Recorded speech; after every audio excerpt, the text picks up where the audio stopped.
ಅಧ್ಯಕ್ಷರೇ, ನಮ್ಮ ಧಾರವಾಡಕ್ಕೆ ವಿದ್ಯಾಕಾಶಿ ಅಂತ ಹೇಳ್ತಾರೆ. ಇಡೀ ಕರ್ನಾಟಕದಲ್ಲಿ ಮೈಸೂರು ವಿಶ್ವವಿದ್ಯಾಲಯ ಮತ್ತು ಕರ್ನಾಟಕ ವಿಶ್ವವಿದ್ಯಾಲಯ ಎರಡೇ ವಿಶ್ವವಿದ್ಯಾಲಯಗಳು ಧಾರವಾಡದಲ್ಲಿದ್ದು ಕರ್ನಾಟಕದಲ್ಲಿದ್ದು. ನಮ್ಮ ಧಾರವಾಡಕ್ಕೆ ಇನ್ನೊಂದು ಸಂಗೀತಗಾರರ ತವರೂರು ಅದು.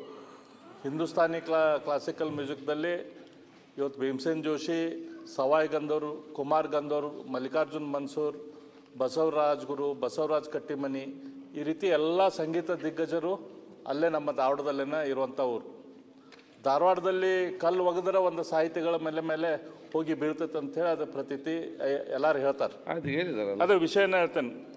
ಈ ಸರಾಯಿ ಅಂಗಡಿ ಏನು ಶುರು ಮಾಡಿದಾರಲ್ಲ, ಅದು ನಮ್ಮ ಈ ಧಾರವಾಡದ ಪ್ರಮುಖ ವಿದ್ಯಾಕಾಶಿದ ಅಂತ ಹೆಸರು ಬರಲಿಕ್ಕೆ ಕಾರಣೀಭೂತ ಆದ ಕರ್ನಾಟಕ ಯೂನಿವರ್ಸಿಟಿ ಏನೈತಿ, ಆ ಕರ್ನಾಟಕ ಯೂನಿವರ್ಸಿಟಿ ಗೇಟ್ ಮುಂದೆ ನಿಂತರ ಕರ್ನಾಟಕ ಯೂನಿವರ್ಸಿಟಿ ಗೇಟ್ ಮುಂದೆ ಕಾಣಿಸ್ತದೆ.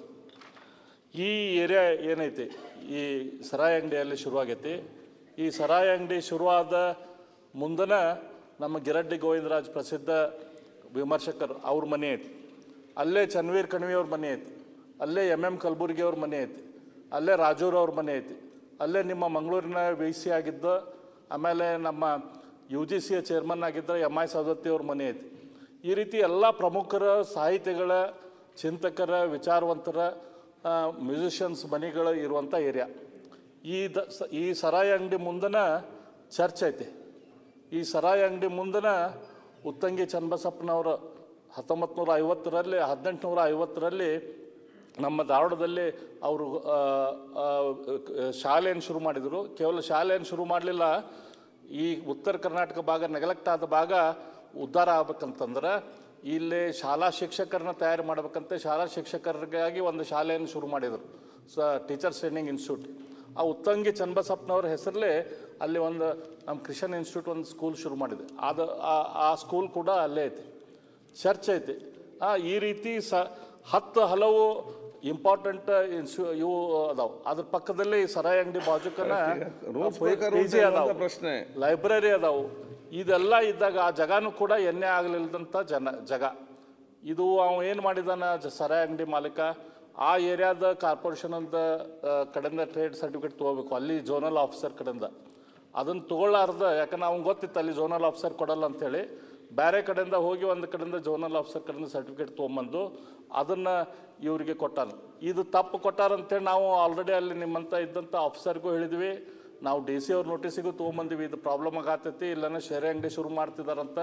ಯೂನಿವರ್ಸಿಟಿ ಮುಂದೆ ಸರಾಯಿ ಅಂಗಡಿ ಮಾಡಿದ್ರೆ ತಪ್ಪಾಕೈತಿ, ಅದಕ್ಕೆ ಇದನ್ನು ಬಂದ್ ಮಾಡಿರಿ ಅಂಥೇಳಿ ನಾನು ಹೇಳಿದೆ. ಹಾಗಾಗಿ ಈ ಸಂದರ್ಭದಲ್ಲಿ ನಾನು ಮಾನ್ಯ ಮಂತ್ರಿಗಳಿಗೆ ವಿನಂತಿ ಮಾಡ್ಕೊಳ್ಳೋದು ಅಂತಂದ್ರೆ, ಆ ಏರಿಯಾದಲ್ಲಿ ನವೋದಯ ನಗರ, ನಿರ್ಮಲ್ ನಗರ, ಕಲ್ಯಾಣ ನಗರದ ಎಲ್ಲ ಪ್ರಮುಖರು ತಮಗೆ ವಿನಂತಿಯನ್ನು ಕೂಡ ಕೊಟ್ಟಿದ್ದಾರೆ. ನನಗೆ ಗೊತ್ತಾಕೈತಿ ಸರಾಯಿ ಇವತ್ತು 40,000 ಕೋಟಿ ನಿಮಗೆ ಸರಾಯಿಯಿಂದ ಇನ್ಕಮ್ ಬರತೈತಿ ಸರ್ಕಾರಕ್ಕೆ. ಸರಾಯಿ ಮೇಲೇ ಇದು ಸರ್ಕಾರ ನಡೆದತ್ತೇನೋ ಅಂತೇಳಿ ನನಗೆ ಸಂಶಯ ಕೂಡ ಐತಿ. ಹಾಗಾಗಿ ಸರಾಯಿ ಭಾಳ ಇಂಪಾರ್ಟೆಂಟ್ ರೆವಿನ್ಯೂ. ಆದ್ರೆ ಜೊತೆ ಚಲ್ಲಾಟ ಆಡಬೇಡ್ರಿ. ನಮ್ಮ ಇಡೀ ಉತ್ತರ ಕರ್ನಾಟಕದಿಂದ, ನನಗೆ ಗೊತ್ತಿಲ್ಲ ನೀವು ಧಾರವಾಡದಾಗ ಕಲ್ತಿರ್ಬೋದು ಅಂತ ಅನ್ಕೊಂಡೆ ನಾನು, ಇಡೀ ಉತ್ತರ ಕರ್ನಾಟಕದಿಂದ ಬೀದರ್ದಿಂದ ಹಿಡ್ಕೊಂಡು ನಮ್ಮ ಭಟ್ಕಳದಿಂದ ಮುಂದೆಲ್ಲರೂ ಧಾರವಾಡಕ್ಕೆ ಕಲೀಲಿಕ್ಕೆ ಬರ್ತಾರೆ ಎಲ್ಲ ವಿದ್ಯಾರ್ಥಿಗಳು. ಆ ವಿದ್ಯಾರ್ಥಿಗಳು ಹಾಸ್ಟೆಲ್ದಲ್ಲಿ ಇರ್ತಾರೆ, ಅಲ್ಲಿ PG ಅಲ್ಲಿ ಇರ್ತಾರೆ, ಅಲ್ಲೇ ಲೈಬ್ರರಿಯಲ್ಲಿ ಓದ್ತಾರೆ. ಹಾಗಾಗಿ ಆ ವಿದ್ಯಾರ್ಥಿಗಳ ಜೀವನ ಜೊತೆ ಚಲ್ಲಾಟ ಆಡುವಂಥ ಕೆಲಸ ಮಾಡಬೇಡ್ರಿ. ಅವ್ರು ಅಭ್ಯಾಸ ಮಾಡಕ್ಕೆ ಬಂದಿರ್ತಾರೆ, ಅವ್ರಿಗೆ ಸೇರೆ ಕುಡಿಯೋಕೆ ನೀವು ಉತ್ತೇಜನ ಕೊಡುವಂಥ ಕೆಲಸ ಮಾಡಬೇಡ್ರಿ. ಅಲ್ಲಿ ದಯಮಾಡಿ ಆ ಅಂಗಡಿ ಅಲ್ಲಿಂದ ಬಂದ್ ಮಾಡಿರಿ. ನಾನು ನಿಮ್ಮ ಕೈ ಮುಗಿದು ವಿನಂತಿ ಮಾಡ್ಕೊತೀನಿ, ಅಲ್ಲಿ ಅಂಗಡಿ ಬಂದ್ ಮಾಡಿರಿ. ಬೇಕಾದಷ್ಟು ಜಾಗ ಅದಾವು ನಿಮಗೆ ಉತ್ಪನ್ನ ಬರಾಕ, ಸರಾಯಿ ಉತ್ಪನ್ನ ಬರಾಕ ರಾಜ್ಯದಲ್ಲಿ ಸಾಕಷ್ಟು ಜಾಗ ಅದಾವ. ನಮ್ಮ ವಿನಂತಿ ಮಾಡ್ತೇನೆ. ಅಧ್ಯಕ್ಷರೇ, ಭಾಳ ಚೆನ್ನಾಗಿ ಹೇಳೋದ್ರ ಜೊತೆಗೆ ಅದು ರಿಯಾಲಿಟಿನೂ ಇದೆ. ಅಲ್ಲಿ ಕಾಲೇಜ್ಗಳದಾವೆ, ಅಲ್ಲಿ ಕೆಲವು ವಿದ್ವಾಂಸರದಾರೆ, ಇದನ್ನೆಲ್ಲ ಒಪ್ಪೋಣ. ಹೈಕೋರ್ಟ್ ಸ್ಟೇ ಇದೆ, ಹೈಕೋರ್ಟ್ ಏನು ಡಿಸಿಷನ್ ಕೊಡ್ತೈತೆ ಆ ಪ್ರಕಾರ ನಡ್ಕೊಳ್ತಾರೆ. ಓಕೆ,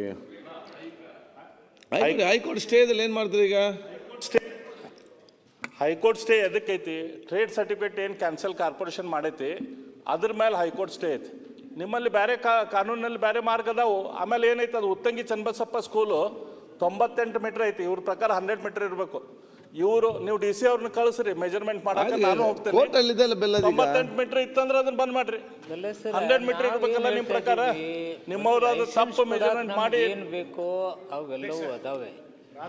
ಆದಾಗ್ಯೂ ಆ ಟ್ರೇಡ್ ಲೈಸೆನ್ಸ್ ಸ್ಟೇ ಆಗಿದೆ, ನಾವಿಲ್ಲ ಹೇಳುದಿಲ್ಲ. ಓಕೆ, ನೀವು ಕೇಳಿಸ್ರಿ, ನೀವು ಸ್ಟೇ ವೇಕೆಂಟ್ ಆಗ್ಲಿ, ಕಷ್ಟದಲ್ಲಿ ಹೋಗಿ ಆಗಿದೆ. ಹಂಗಲ್ಲ ಅದು ಅಲ್ಲ, ಅದು 98 ಮೀಟರ್ಸ್ ಐತಿ. 98 ಮೀಟರ್ಸ್ ಮಾತ್ರ ಬಾಕಿ ಈಗ ಅದನ್ನ ಮೆಜರ್ಮೆಂಟ್ ಮಾಡಿರಲ್ಲ. ಈಗ 100 ಮೀಟರ್ಸ್ ಇತ್ತಂದ್ರೆ 100 ಮೀಟರ್ಸ್ ಇದ್ರೆ ನೀವು ಕೊಡ್ಲಿಕ್ಕೆ ಬರಲ್ಲ. 100 ಮೀಟರ್ಸ್ ಒಳಗಿದ್ರೆ ವೇಕೆಂಟ್ ಆದ ತತ್ಕ್ಷಣ ಕ್ರಮ ಕೈಗೊಳ್ತೇನೆ. ಓಕೆ, ಈಗ ಅವ್ರ ಸಮಕ್ಷಮದಲ್ಲಿ ನಾನು ನಿಲ್ತೇನೆ, ಮೆಜರ್ಮೆಂಟ್ ಮಾಡೋಣ. ಓಕೆ, 100 ಮೀಟರ್ಸ್ ಮಾಡ್ತಾರೆ ಅವರು. ಕಮಿಟ್ಮೆಂಟ್ ಮಾಡ್ಲಿ ಮಿನಿಸ್ಟರ್. ಓಕೆ, ಮಿನಿಸ್ಟರ್ ಕಮಿಟ್ಮೆಂಟ್ ಮಾಡ್ರಿ ಅದನ್ನ. ಸ್ಟೇ ಇದ್ದಾಗ ನಾನು ಏನು ಕಮಿಟ್ಮೆಂಟ್ ಮಾಡೋದು? ಅಲ್ಲ, ಕೋರ್ಟ್ ಸ್ಟೇ ಬರೀ ಇದಕ್ಕಷ್ಟೇ ಐತಿ, ಟ್ರೇಡ್ ಸರ್ಟಿಫಿಕೇಟ್ ಅಷ್ಟೇ. ಲೈಸೆನ್ಸ್ ಕೂಡ ಸ್ಟೇ ಬಂದಿದೆ, ಅಷ್ಟೇ ವೇಕೆಂಟ್ ಆದ ತಕ್ಷಣ ಕ್ರಮ ಅದಕ್ಕಷ್ಟೇ ಸ್ಟೇ ಇದೆ. ಓಕೆ, ಮಾನ್ಯ ಅಧ್ಯಕ್ಷರು, ನೀವು ನಮ್ಮ ಸಹಾಯಕ್ಕೆ ಬರಬೇಕು. ಓಕೆ, ನಾವು ಯಾವ ವಿರೋಧ ಮಾಡೋದಕ್ಕೆ ನೀವು ಇಂಥದೆಲ್ಲ ಎನ್ಕರೇಜ್ ಮಾಡೋದಿಲ್ಲ. ಆದ್ರೆ ಮಂತ್ರಿಗಳ ದಯಮಾಡಿ ನೀವು ಐತಲ್ಲ, ಇದು ನೀವು ಸರ್ಕಾರ ಆದ ಇಲ್ಲಿಗಲ್ ಸರಾಯಿ ಅಂಗಡಿ ಪರವಾಗಿದೆ ಅನ್ನೋಂಥ ಸಂದೇಶ ರಾಜ್ಯಕ್ಕೆ ಕೊಡ್ಬೇಡ್ರಿ. ಸಾಹೇಬ್ರೆ, ನನಗೆ ಅಲ್ಲಿ ಹಠ ಇಲ್ಲ, ಅಲ್ಲಿ ಅಂಗಡಿ ನಡೆಸ್ಬೇಕಂತಿಲ್ಲ, ಅಲ್ಲೇನ ನನಗೆ ವ್ಯಾಪಾರ ಆಕೈತಂತೂ ಇಲ್ಲ. ಆದರೆ ಒಂದು ಕೋರ್ಟ್ ಸ್ಟೇ ಇರೋದ್ರಿಂದ ಸುಮ್ಮನೆ ಆ ಕೋರ್ಟ್ನಲ್ಲಿ ನಾವು ಸರ್ಕಾರ ಮುಜೂರು ಆಗ್ತಕ್ಕಂಥ ಸರಿಯಲ್ಲ. ಅದೇನು ಸ್ಟೇ ಇದೆ ಸರ್, ಅದೇನು ಆರ್ಡರ್ ಆಗಿಲ್ಲ, ಸ್ಟೇ ವೇಕೆಂಟ್ ಆಗಲಿ. ಇಲ್ಲ ರೀ, ಅದು ಭಾಳ ಪ್ರಾಬ್ಲಮ್ ಐತೆ ನಮ್ಗೆ. ಓಕೆ ಬೆಲ್ಲ.